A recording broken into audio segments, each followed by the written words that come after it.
voilà mu ngi noonu rubrique people ci la ñuy daal di dugg léegi nii sama Ibrahima Fall. ñu dooree ko ak kan wala ak lan. waaw continuité rek la ñuy def Fatou Ka ñeel Aminata Touré mi nga xamante ne yaakaar naa wax ngeen ko léegi ci seen actualité donc ku ne xam na ni que ni ki dimanche le président Sall daal di ne soppi xar kanamu gouvernement bi changé bu baax a baax ministre yi nga xamante ne ñoo fi nekkoon ñenn ñi mu maintenir leen ñeneen ñi mu di ñu bees ñu nga xamante ne jamono ji andi na leen fi waaye nag coppite yi nga xamante ni nemeeku nañ ko ci gouvernement boobee dafa daal di laal conseil économique social et environnemental te jamono ji njiit li di Idrissa Seck donc ñuy xam ne ni que moom mi nga xamante ne moo di Aminata Touré mi génn te Idrissa Seck uutu ko depuis lors dafa am benn pataaral bu mu observé woon mais génn na démb def ay benn communiqué ba mu def nag mën nañ ne communiqué tontu la parce que tontuwul ci li nga xamante ni Macky Sall daf ko tegg ci njiital conseil économique social et environnemental mais nee na moom kàddoom yi nga xamante ni moom la yëkkati à travers ce communiqué dafay rek avertir ñi nga xamante ni ñoo di ay détracteurs parce que quoi que l'on puisse dire ñenn ñi ñu ngi avancer ay thèses yu bëri ñenn ñi ñu ngi naan que moom Macky Sall dafa jàpp ni Mimi Touré dafa bëgg chaise présidentielle boobu nga xamante ni moom Macky Sall moom la nekk jamono ji ñeneen ñi aussi di wax ni que dafa am benn gestion nébuleuse bu nga xamante ni moom la amal foofee ca conseil économique social et environnemental donc dernière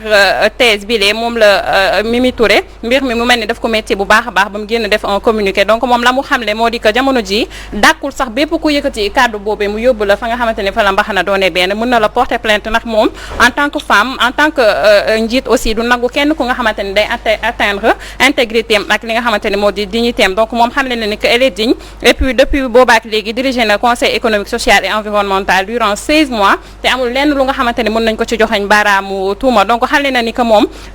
déclaration de patrimoine am ma nga foofee ci OFNAC bépp document tey ji bu nit soxla pour prouver ndax moom gestion moom nébuleuse la ou pas ma nga foofee ca conseil économique social et environnemental tout est disponible donc moom amul dara lu nga xamante ni jamono ji rek daf koy nëbb donc ñi nga xamante ni xëy na ñoo war a tiit ñi nga mooy ñi seen mbir di lënt wala ñu leen di laaj déclaration de patrimoine du ko def jamono ji. En tout cas man bi ma lire communiqué bi sur sa page officielle Facebook man j'ai apprécié parce que tey jii nii dafa def loo xamante ñu bëri loolu la ñuy xaar ci ñoom ñi ñu jiite mooy li nga xamante moo di transparence parce que ku dem ba ne ni mu géré woon conseil économique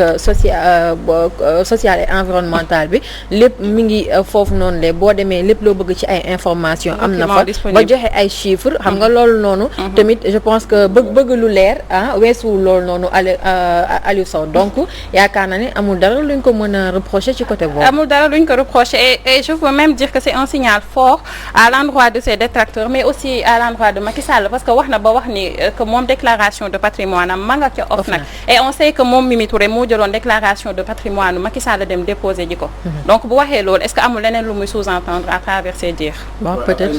ay yeneen ministre de la République par exemple man tey jii nii bëgg naa xam Mansour Faye ñaata mooy lan mooy patrimoine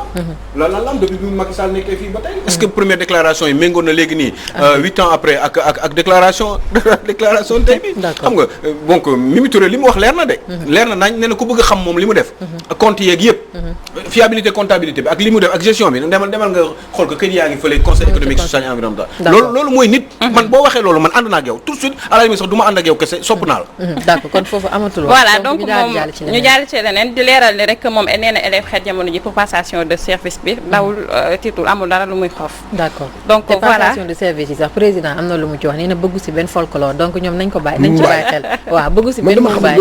loolu Sénégal rek la Sénégal la xewee Sénégal la ay ca ñu des ba tey ci gouvernement bu bees bi nga xamante ne Macky Sall mettre na ko en place donc mais cette fois-ci dem ci le tout nouveau ministre de l'artisanat de la transformation et du secteur informel mi nga xamante ne moo di Papa Amadou Ndiaye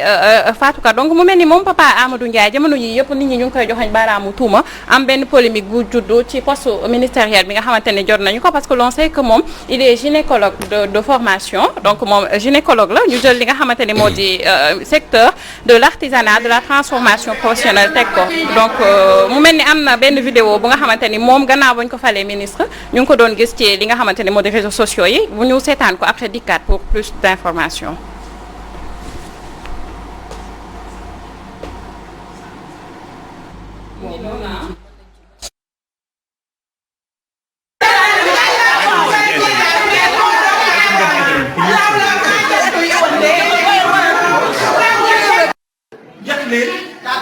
yàq na ko ci yéen ñii àndoon ak man ci loola ñu ciy dox muy metti muy neex incha allah na seen xel dal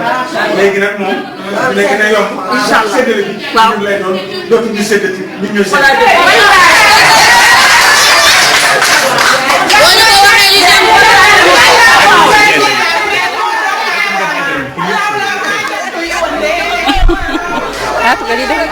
mu ngi tuuru lii dafa sax ëpp. mais lan la wax li ma dégg loolu la. nee na ñoom ñoo daan séddale mais comme léegi jox nañ leen ministère kenn dootu leen sédd mais ñoom ñooy séddale. dañ leen daan sédd mais léegi ñoom ñooy comme léegi séddale. jox nañ leen ministère ñoom ñooy séddale duñu xaar ci kenn di leen cër mais ñoom daal ñooy cëralaate. waaw tey ñi nga xamante ne ñooy ay partisans wam laa ko mën a tuddee. mooy maire yooyu toog noonu. ñi àndoon ak moom waaw ñooñu lay wax. te moom fan la bokk réew mi la bokk. waaw il est de Thiès en tout cas. non waa APR c'est la. un Thiès. waa APR la. nitu Thiès la. en tout cas doy na waar. parce que xam nga li nit di wax moom da koy dëggal. boo faloo rek seddu. dëgg la sedd la di seddu. xam nga yow dama xam ne yow jëlagoo sax sa poste. man déjà ngay wax yu mel nii. Fatou Ka si yan critère la Macky Sall di basé wu pour fal ministre mi attends un gynécologue nga jël ko jox ko ministère de l'artisanat wala c'est pour rendre fécond ce ministère wala lan mooy problème bi et puis moom ñetti secteurs yi nga xamante ne moom la boole mu di artisanat transformation ak secteur informel ñetti secteurs yooyu. war nañ ci def taxaw seetlu. est-ce que ki nga xamante ne tey jii mooy yëngu ci wàllum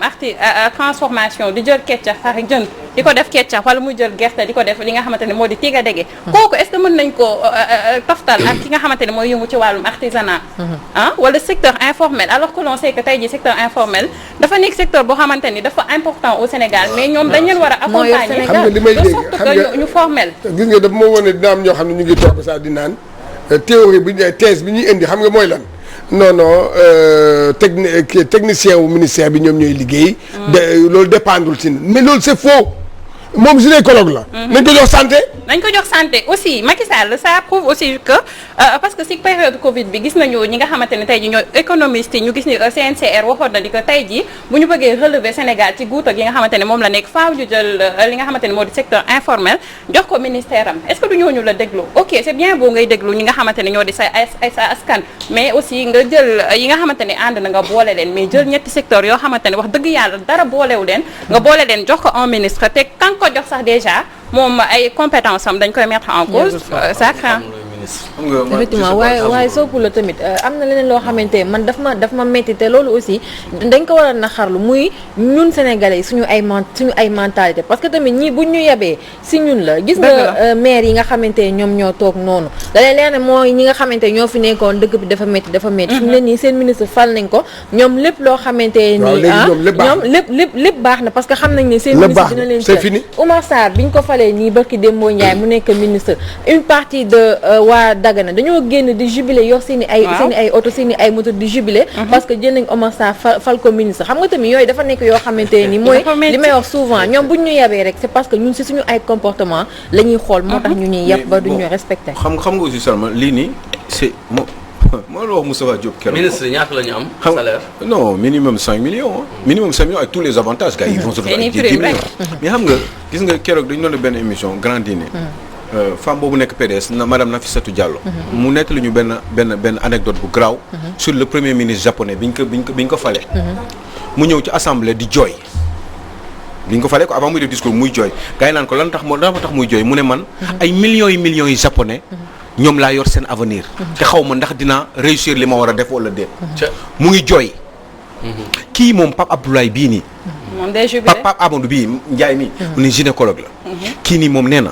ñoom dañ leen doon sédd waaye léegi moom day séddale maanaam dinañ ko jox budget dina jël xaalis bi dina ko sax-saxe dina ko jox ñii nga xam ne ñoom ñoo doon ànd ak moom gis nga je dis juste une chose pourtant Thiès am na ñeneen ñoo xam ne mënoon nañ fa ñoo gënoon a parce que man xam naa tuuti Thiès nitu Thiès sama yaay Thiès la juddoo mais ñi wax ci nitu Thiès ce n'est pas vrai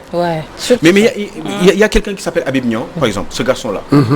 mais kooku di nga ko comparer kii Habib Niang mi di nga ko comparer ak Pape Amadou bi man xaw ma Habib lan la bëggee Macky Sall man xaw ma lan moo tax muy ànd ak Macky Sall.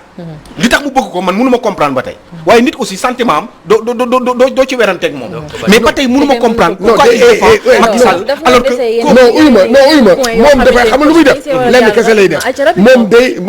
waaw moom c'est vrai de. mais dafa nekk ci kii bi waaye moom quel que soit alpha moom mu ngi liggéey di béy waar. jeex na mu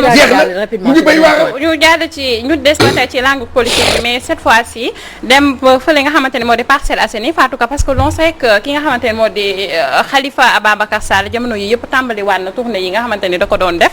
donc amalaat benn visite de proximité foofee ca Parcelles Assainies ki ko gunge woon nag di Barthélémy Diaz donc ci tournée boobee Barthélémy Diaz mi yëkkati fa ay kaddu jëmale ko ci le maire de la commune des Parcelles Assainies di Moussa Sy donc moom dafa xupp bu baax a baax Moussa Sy sans le citer. donc mën nañ ne daf ko sànni ay xeer gaaruwaale ko te tuddul li nga xamante ne moo di turam ndax xam ne na ni que moom Barthélémy Diaz Moussa Sy daf leen poignardé à 3h du matin ndax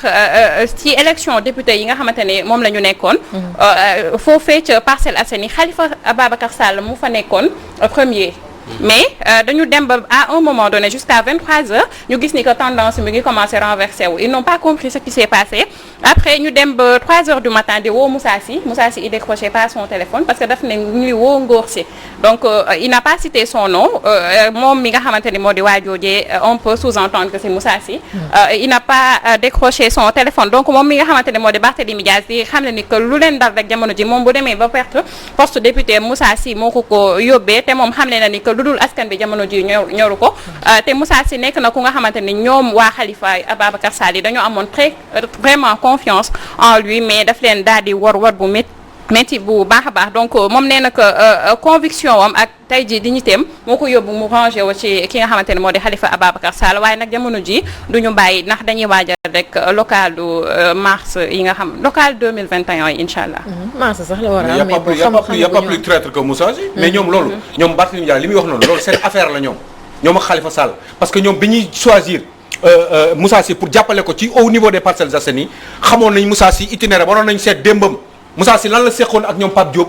Moussa Sy lan lañ seqoon ak ñoom Abdoulaye Wade Moussa Sy dafa am démb tey doog a ñëw kon boo leen defee lii yaa leen ko tey bu lii leen dal seen problème la beneen yoon dina leen servir comme expérience parce que bi ngeen koy jël di ko xeex pour def ko mairie ba mun na ngeen fa jël beneen gosse boo xam ne moo gën a intégré te bari nañu foofu biir Parcelles Assainies ngeen jàppale ko pour mu nekk maire comme ça mu jàppale Khalifa Sall waaye defu leen ko Moussa Sy ngeen jëlaat parce que soi-disant moom mooy maire sortant pourquoi vous avez pas pris quelqu'un d'autre alors que xamoon ngeen dofu leen gën a jàppale xameen ngeen kii lan la doon dund démb ak ñoom PDS ak ñoom Pape Diop notamment kon daal en résumé ñoom la rek daal ñoom it neen la donc Fatou Ka ñu dem ci ñàngale bi mais cette fois-ci ñeel école privée yi parce que l'on sait que ak Covid-19 bi école privée yi wala école sénégalaise yi sax la ñuy wax toog nañ ci lu tolloog 3 mois te defuñu li nga xamante ne moo di cours mais jamono ji ñi nga xamante ne dañoo far ci école privée yi dañuy andi ay jafe-jafe bu baax a baax parents d'élèves yi parce que dañ leen di wax que dañu fay 3 mois yi nga xamante ne dañ ko toog te seeni doom jànguñu ko te ñu ngay menacé bu baax a baax di xam ne ne képp ku nga xamante ne rek jamono ji fayoo yooyu les scolarités duñu jël sa inscription doom bañu ci sax ba sa njàngum doom daal di yàqu jamono ji donc parents d'élèves yi ñoom it daal di jaaxle bu baax a baax ils se sont regroupés ci benn association des parents d'élèves gannaaw ba ñu dajaloo ci benn assemblée générale extraordinaire ñoom nag ña ngay interpeller directement le ministre de l'enseignement waaye it di interpeller le président Sall ndax di xam ne ni que jamono ji bu ñu moytu rek seen jàngum doom dina yàqu parce que mënuñu fay weer yi nga xamante ne tey jii toog nañ ko jànguñu ko parce que Covid-19 bi du rek école yi la impacté mais ñoom ñi nga xamante ne ñoo di waajur yi ñenn ñi dañ doon jaay ñenn ñi di taaba mais seen liggéey dafa taxawoon donc ñoom ils trouvent anormal tey jii école privée yooyu bëgg a toog di leen menacer ngir yàq seen njàngum doom. D'accord xam nga problème bi. à préciser que Macky Sall joxe woon na ci lu tolloo 3 milliards joxe école privée foofu laa doon ñëw xam nga man parents d'élèves yi man kii école privée yi ñoom dañu war a jouer le jeu xam lu tax ñuy jouer le jeu dañoo accepter 3 milliards u état bi pour Covid bi mooy moment boobu kon nag accepter nañ ko kon nag comme que accepté nañ ko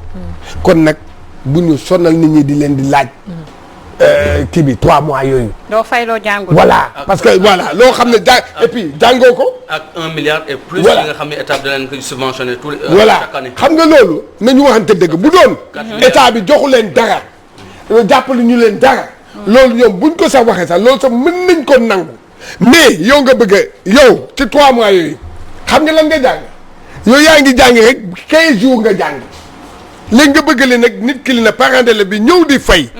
yow te yow ñu jox la ndàmpaay ana ndàmpaay bi.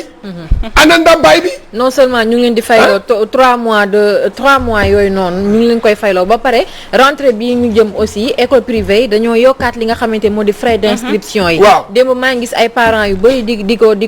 ko ñaaw. lu mais dañ def lu leen neex parents yi ñu ngi def lu leen neex. lu leen neex lañ def nga xamante ñoo war a waaw léegi nag non léegi nag xam nga lan la léegi nag waaw bu fekkee Sénégal am na bu dee état am na fi. bu dee yoon am na fi. léegi nag nguur gi nag na wax. effectivement nguur gi moo war a ñëw ba sax ne arrêté. ba ñu waree wax moo yàgg sax nag. léegi nag parce que non coow la naka indi de. non coow lay indi coow lu rëy. ministre de l'éducation aussi il n'a qu'à parler. effectivement duñ ko tappale la ñuy tappale. voilà ñu jàll ci Moustapha Cissé Lo mi nga xamante ne moo fi nekkoon président du parlement de la CEDEAO donc Moustapha Cissé Lo jamono ji mën nañ ne procès woon boobee nga xamante ni Aymérou Gningue et son épouse ñoo ko porté woon plainte pour diffamation moom nag jamono ji dañoo teg ci ndoddam ci lu tollook 6 mois de prison waaye 200 000 francs comme amende ak 5 millions de francs CFA pour dommages et intérêts moom mi nga xamante ne moo di Moustapha Cissé Lo waaye yemul rek ci moom ndax mbir moomee dafa daal di laal ki nga xamante ne moo di Yero Mamadou Guissé di directeur de publication au journal en ligne bi di Senscoop donc noonu la mbir mi tëddee Fatou ko a rappelé que Moustapha Cissé Lo lii mi ngi am gannaaw kàddu yi nga xamante ne biraloon na ko ñeel détournement d'arachide yi ñu doon wax donc mu nekkoon scandale bu nga xamante ne ay audio la woon yu ñu doon partagé un peu partout ci réseaux sociaux yi donc Moustapha Cissé Lo doon indexé épouse Aymérou Gningue mile donc ni xam ne ni que dafa bénéficié wu ci tolloo 40 tonnes de graines donc mu mel ni mbir mi métti na ko moom Aymérou Gningue et sa femme ba ñu yóbbu mbir mi fa mbaxana doone benn li ñu koy toppee nag moo di diffamation ak complicité. d'accord comme que yóbbu nañ ko si yoon et que yëf yi léegi jeex na kon jeex na 6 mois avec sursis du tëdd mais bon dina fay amende bi. waaw donc jeex na waaye daal xam naa lu mu ci mënti doon tamit moom li mu Moustapha Cissé Lo li nga xamante ni waxoon na ko amul lenn loo xamante ni mën na ko dindi. après mu mujj fii dëkk bi tamit li mu ci war a wax bari na de. kenn du wax de moom. waaw te kenn du wax lépp daal. bëgguñu ay dëgg. waaw. loolu la demee dafa jeex daal. waaw dafa jeex. d'accord donc dafa jeex cantam li ñu war a wax li ñu war a wax kii ci député yi du ay député lañ député. waaw ci député ci député yi ci ñooñu wax. waaw mais noo ko waxee. député. Salma ñu ngi lay remercier bu baax a baax. non 1 million 200 yi ànd mu. li ñu jox waa député yooyu. nam nga El Hadj Diouf nag. ànd ñëw.